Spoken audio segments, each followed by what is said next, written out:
एक रहस्य जो भारत में आज तक भी रहस्य बना हुआ है और उसको सुलझाने की बजाय लोग उसकी भक्ति में लीन होते जा रहे हैं। भारत में मुसलमान ही अंधभक्त नहीं है, हिंदू ही अंधभक्त नहीं है, ईसाई या सिख अंधभक्त नहीं है, भारत में बुद्धिस्ट भी अंधभक्त होता जा रहा है। भारत का वो बुद्धिस्ट समाज जो बुद्धि के बल से चलता था, जो चलता था तर्कों के बल से, जो चलता था यथार्थ के बल से, जो हमेशा विज्ञान को अपना सहारा मान के चलता था, आज वह बुद्धिस्ट समाज भी पाखंड और अंधविश्वास की ओर बढ़ता जा रहा है। उसने भी कोई कमी नहीं छोड़ी। वह भी मुसलमानों से आगे निकलना चाहता है, हिंदुओं से आगे निकलना चाहता है, सिखों से आगे निकलना चाहता है और छोड़ना चाहता है सबको अपने से पीछे, कि कोई ये ना कह दे कि भक्ति में और अंधविश्वास में और परंपराओं में और रूढ़िवादी में कहीं बुद्धिस्ट पीछे ना रह जाए, बुद्धिस्ट समाज पीछे ना रह जाए। इसलिए पूरी प्रतियोगिता में, पूरे कंपटीशन में जी जान जी तोड़ से मेहनत करने में लगा हुआ है। जैसे परंपराएं मुसलमानों में, हिंदुओं में कुरान की और गीता की है, हमने भी परंपराएं बुद्ध के द्वारा बताए गए शब्दों की बना ली और उनका अर्थ आज तक नहीं जान पाए, उनका मतलब आज तक नहीं समझ पाए। पीढ़ी दर पीढ़ी रट्टे पे रट्टा, परंपरा पे परंपरा चलाई जा रही है। जरा सा भी ख्याल नहीं है, विद्वानों को ख्याल नहीं रहा, पढ़े लिखो लोगों को ख्याल नहीं रहा, समझदार लोगों को ख्याल नहीं रहा कि एक पल ठहर के रुक कर शांत स्वभाव से, मन से, चिंतन से एक बार समझ तो लेता। मैं बात किसकी कर रहा हूं आप समझ रहे होंगे। मैं बात कर रहा हूं बुद्धिज्म के अंदर जो 3 शब्द बुद्ध ने बोले, वो ऐसे महान 3 शब्द जिसने पूरी दुनिया में क्रांति को खड़ी कर दिया। पर वो 3 क्रांति के शब्द कैसे भारत के अंदर, भारत के लोगों ने उनके मतलब को, उनके अर्थ को मिट्टी में मिला दिया। मैं बात कर रहा हूं बुद्धं शरणं गच्छामि, धम्मं शरणं गच्छामि, संघं शरणं गच्छामि की। घर घर बोले जाने वाला शब्द, छोटे बड़े कार्यक्रम में बोले जाने वाले शब्द, कोई भी फंक्शन हो, कोई भी संस्कार हो, कोई भी विधि हो, कोई भी बोलने से नहीं चूकता। बौद्ध भिक्षुओं से लेकर, आचार्यों से लेकर, धम्माचार्यों से लेकर, घर उपासकों से ले तक सभी लोग लगे पड़े हैं बुद्धं शरणं गच्छामि, धम्मं शरणं गच्छामि, संघं शरणं गच्छामि, पर किसी को आज तक इसका मतलब अर्थ समझ में नहीं आ रहा। किसी से अर्थ पूछो तो बड़ा सरल सा उत्तर देता है, ऐसा उत्तर जैसे उसने ही खोजा हो, उसने उसे अध्ययन किया हो, ऐसा उत्तर कि जो पीढ़ी दर पीढ़ी बोला जा रहा है, आज तक किसी ने चिंतन नहीं करा। कोई भी पूछ ले आपसे बुद्धं शरणं गच्छामि का क्या मतलब है, बड़े आसान शब्दों में कह देते हो, मैं बुद्ध की शरण में जाता हूं, मैं ज्ञान की शरण में जाता हूं, मैं बुद्ध द्वारा बताए गए उच्चतम ज्ञान की शरण में जाता हूं, यहां तक कि यह कह सकते हैं कि मैं अपनी बुद्धि की शरण में जाता हूं। इतना सा उत्तर है इसका। और यह उत्तर भारत के सभी बुद्धिस्ट लोगों की जुबानों पर है, बच्चे बच्चे की जुबान पर है, बड़े बड़े प्रोफेसर की जुबान पर है, बड़े बड़े आचार्य की जुबान पर है।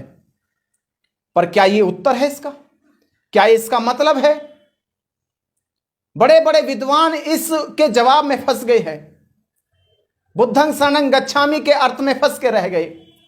उन्हें जरा सा यह भी ख्याल नहीं है कि जब हम बुद्धं शरणं गच्छामि बोलते हैं तो यह वाक्य पाली भाषा का है, और जब आप बोलते हो कि मैं बुद्ध की शरण में जाता हूं या मैं बुद्धि की शरण में जाता हूं, तो केवल आपने भाषा का ट्रांसलेट किया है, मतलब नहीं निकाला, अर्थ नहीं निकाला, केवल भाषा का ट्रांसलेट हुआ है। यह भाषा का ट्रांसलेट आपने हिंदी में करा है। पर मैं बात कर रहा हूं आपसे इसके अर्थ की, इसके मतलब की, इसके मीनिंग की। क्या आपने कभी ख्याल करा कि हमने समाज के अंदर वो ऐसा शब्द जिससे पूरी दुनिया में क्रांति आ गई, वो ऐसा शब्द जिसने सिद्धार्थ को बुद्ध का ज्ञान करा दिया, क्या वो शब्द इतना सरल हो सकता है? और लोग कितनी आसानी से बुद्धं शरणं गच्छामि बोलकर पंचंग प्रणाम करते हैं और बुद्ध की मूर्ति के सामने नतमस्तक होकर वो समझ जाते हैं कि मैं बुद्ध की शरण में चला गया। कितना बड़ा पाखंड, कितना बड़ा अंधविश्वास कि उसने कैसे मान लिया कि वो बुद्ध की शरण में चला गया, जबकि बुद्ध ने यह रास्ता बुद्धि का नहीं बताया। क्योंकि स्वयं जब बुद्ध बने थे वो भी बोलते थे बुद्धं शरणं गच्छामि, धम्मं शरणं गच्छामि, संघं शरणं गच्छामि। मुझे लगता है कि मैं बुद्ध की शरण यानी जो सिद्धार्थ के रूप में बुद्ध बने, मैं उनकी शरण में जाता हूं। पर हमें ख्याल होना चाहिए कि हमसे भी पहले जब सिद्धार्थ बुद्ध बने और बुद्ध बनने के बाद भी उन्होंने भी बोला था बुद्धं शरणं गच्छामि, वो भी कहते थे मैं बुद्ध की शरण चला। पर वो शरण जाने का तरीका क्या था, कौन सा वो मार्ग था, कौन सा वो विधि थी जिस विधि से सिद्धार्थ चलकर बुद्ध के मार्ग पे चला गया, वो आज तक विधि भारत में हम लोग समाज को समझा नहीं पा रहे और पाखंड के साथ चले जा रहे। मैं आज आपको वो विधि बता रहा हूं जिस विधि के अब तक रहस्य बना हुआ, जिसका अब तक पर्दा नहीं उठा है, मैं वो पर्दा उठाने की कोशिश कर रहा हूं। बुद्ध ने कहा है बुद्धं शरणं गच्छामि, यह किसी मूर्ति का मोहताज नहीं है, किसी मंत्र का मोहताज नहीं है, किसी भी शिक्षक का मोहताज नहीं है। ये तो बहुत ऊंची कोटि है, ये तो बहुत ऊंची परिधि है। अगर उस परिधि पे आप चल गए तो आप बुद्ध के केंद्र तक पहुंच जाएंगे। परिधि को पकड़ना है और केंद्र तक उतर जाना है, यही बुद्धत्व है। और उस परिधि का नाम है जिसका 4 अंगों में बुद्ध ने उसको समझाने की कोशिश करी, 4 भागों में उसे विभाजित करा है।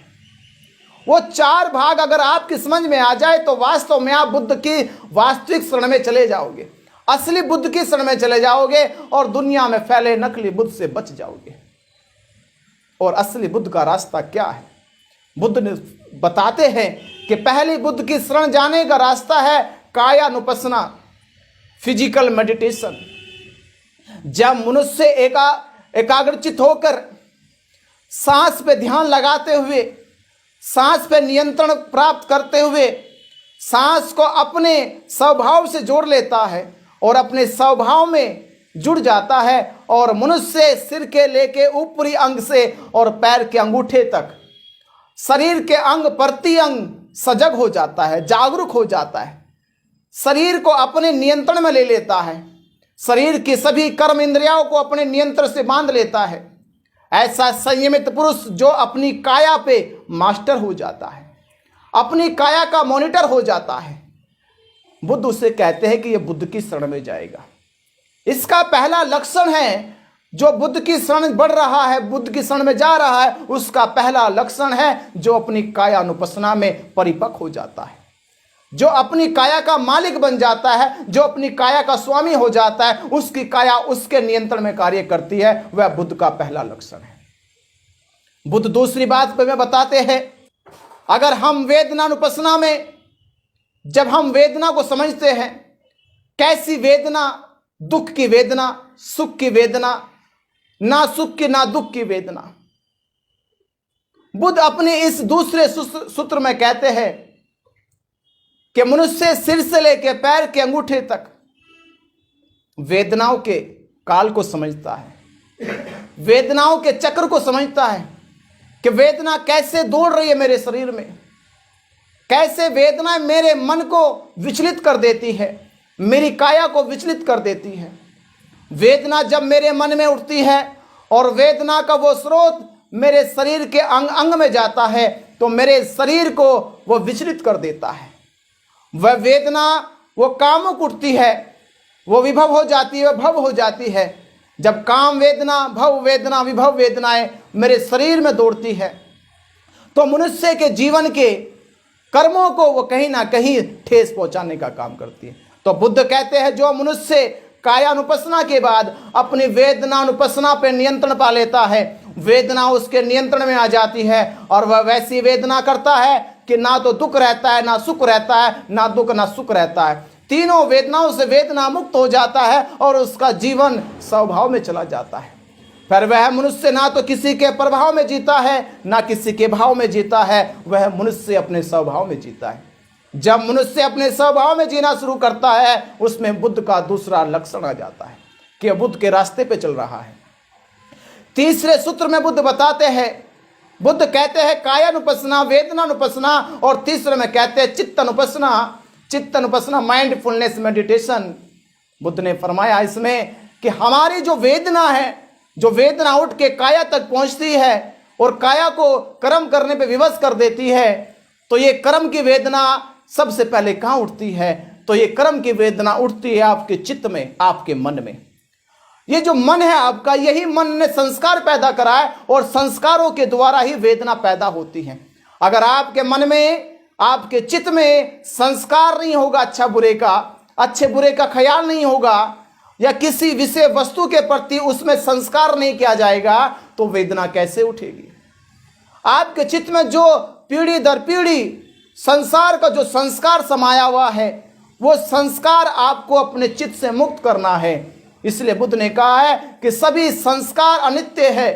जीवन में जितने भी घटने वाले संस्कार है वो सभी अनित्य है। सभी संस्कारों का अंत होना चाहिए। जब संस्कार मुक्त हो जाओगे तो चित्त निर्मल हो जाएगा। ये जब चित्त निर्मल होता है और चित्त पे कोई भी संस्कार नहीं रहता, कोई विचार नहीं रहता, कोई विकार नहीं रहता, चित्त पूरी तरह से निर्मल अवस्था में पहुंच जाता है। निर्मल अवस्था चित्त वाला मनुष्य ही बुद्ध के शरण पे चलता है। तो ध्यान देना, जो मनुष्य काया से निर्मल होता है, वेदना से निर्मल होता है, चित्त से निर्मल होता है, वही मनुष्य बुद्ध की शरण में जा रहा है। ये तीन अवस्थाएं बुद्ध ने बुद्ध के शरण में जाने की बताई। और अंतिम चौथी शरण बताई बुद्ध ने, धम्म अनुपसना, विजडम मेडिटेशन।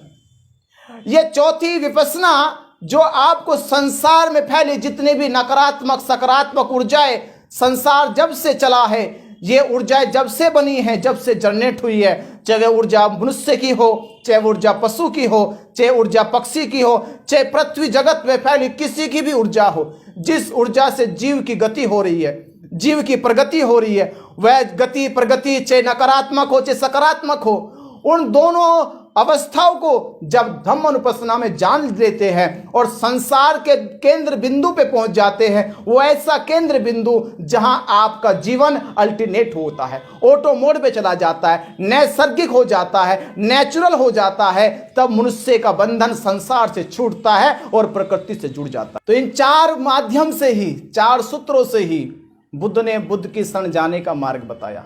जब आप काय अनुपसना, वेदना अनुपसना, चित्त अनुपसना और धम्म अनुपसना का अभ्यास करते हैं, इसे दैनिक जीवन में उतारते अपने, तो आपका संबंध संसार के सभी बंधनों से मुक्त होकर ब्रह्मांड के तत्वों से हो जाता है। और तत्वों के साथ जो जुड़ने वाला जीव है, वही जीव बुद्धत्व कहलाता है। वही जीव कहलाता है कि बुद्ध की शरण पे चल पड़े।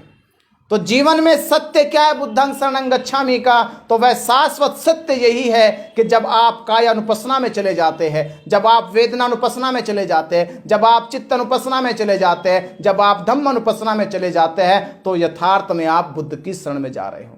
अगर आप ऐसा करते नहीं पाए जाते, आपने जीवन में ऐसा अनुभव नहीं करा, तो मानना कि आप अभी पाखंड में है, अंधविश्वास में है, अभी आप झूठ में है, अभी आपको बुद्ध की शरण नहीं मिली, अभी आप बुद्ध की शरण में नहीं जा रहे, अभी तो आप रूढ़िवादी बने हुए हैं, परंपरावादी बने हुए। इसलिए मैं आपको समझा रहा हूं कि बुद्धं शरणं गच्छामि का जो मायने है बुद्ध ने दिया है, जो बुद्ध ने समझाया है, वो चार सूत्र है बस, काया, वेदना, चित्त और धम्म अनुपसना। तभी जाकर आप बुद्ध की शरण में जा सकते हैं। उसी प्रकार धम्म का भी है, उसी प्रकार संघ का भी है। अगले भाग में हम लोग धम्म और संघ की बात करेंगे। तो आप अगर समझ गए हैं तो इस पाखंड से मुक्त हो जाओ। बुद्ध की शरण जाने का मैंने रास्ता बताया कि बुद्ध ने जो हमें रास्ता दिया है, जो मंजिल दी है, वो इन चार अंगों से दी है, चार इन पिलर पे दी है। इन चार पिलर पे चलकर ही हम अपने जीवन को महान और सशक्त बना सकते हैं, समृद्ध बना सकते हैं, और मनुष्य जीवन इन संस्कारों से मुक्त होकर ज्ञान के जीवन में चला जाएगा। सभी का मंगल हो, सभी का कल्याण हो।